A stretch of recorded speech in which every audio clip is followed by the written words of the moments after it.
रामलाल, तुम अपनी बीवी से इतना क्यों डरते हो? मैंने अपने नौकर से पूछा। मैं डरता नहीं साहब, बस उसकी कद्र करता हूँ, उसका सम्मान करता हूँ, उसने जवाब दिया। मैं हंसा और बोला, ऐसा क्या है उसमें? न सूरत अच्छी है और न ही पढ़ी लिखी है। जवाब मिला, कोई फर्क नहीं पड़ता साहब कि वह कैसी है, पर मुझे सबसे प्यारा रिश्ता उसी का लगता है। जोरू का गुलाम मेरे मुंह से निकला। क्या और कोई रिश्ता मायने नहीं रखता तेरे लिए? मैंने पूछा।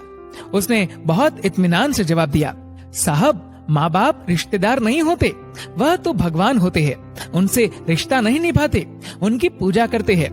भाई बहन के रिश्ते जन्मजात होते हैं। दोस्ती का रिश्ता भी मतलब का ही होता है। आपका मेरा रिश्ता भी जरूरत और पैसे का है, पर पत्नी बिना किसी करीबी रिश्ते के होते हुए भी हमेशा के लिए हमारी हो जाती है। अपने माता पिता, परिवार के सब रिश्तों को पीछे छोड़कर हमारे हर सुख दुख की सहभागी बन जाती है, आखिरी सांसों तक। मैं अब बहुत ध्यान से उसकी बातें सुन रहा था। वह आगे बोला, साहब जी, पत्नी सिर्फ एक अकेला रिश्ता नहीं है, बल्कि वह तो पूरे का पूरा रिश्तों का भंडार है। जब वह हमारी सेवा करती है, हमारी देखभाल करती है, हमसे दुलार करती है, तब वह एक माँ जैसी होती है। जब वह हमें जमाने के उतार चढ़ाव से आगाह करती है, और जब मैं अपनी सारी कमाई उसके हाथ पर रख देता हूँ, क्योंकि जानता हूँ कि वह हर हाल में मेरे घर का भला करेगी, तब वह पिता जैसी होती है। जब हमारा ख्याल रखती है, हमसे लाड करती है, हमारी गलती पर डांटती है, हमारे लिए खरीदारी करती है, तब वह बहन जैसी होती है। जब हमसे नई नई फरमाइशें करती है, नखरे करती है, रूठती है, अपनी बात मनवाने की जिद करती है, तब वह बेटी जैसी होती है। जब हमसे सलाह करती है, मशवरा देती है, परिवार चलाने के लिए नसीहतें देती है, झगड़े करती है, तब वह एक दोस्त जैसी होती है। जब वह सारे घर का लेन देन, खरीदारी, घर चलाने की जिम्मेदारी उठाती है, तो वह एक मालकिन जैसी होती है।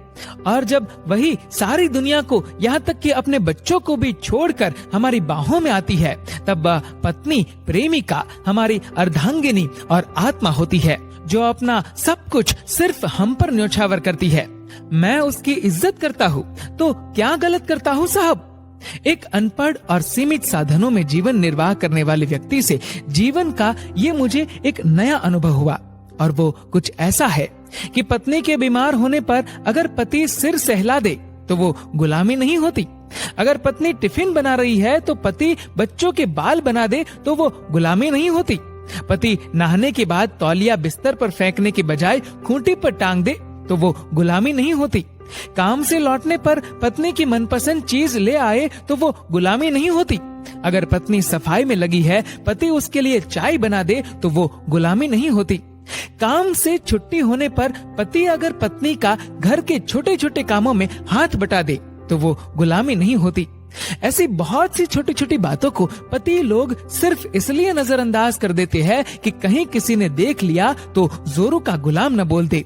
जिंदगी आपकी है, पत्नी आपकी है, उसकी जिम्मेदारी आपकी है। लोगों के पास क्या है? सिर्फ जुबान। जुबान नहीं चलाएंगे तो खाना कैसे पचाएंगे? ऐसे लोगों पर बिल्कुल भी ध्यान न दे। अपनी पत्नी से बेहद प्यार करे। पति पत्नी के इस रिश्ते की डोर बहुत कोमल होती है। आपसी प्यार और सम्मान से ही इसे मजबूत बनाया जा सकता है। दोस्तों, इस वीडियो को लेकर आपकी क्या राय है? नीचे कमेंट करके डाउनलोड मौज।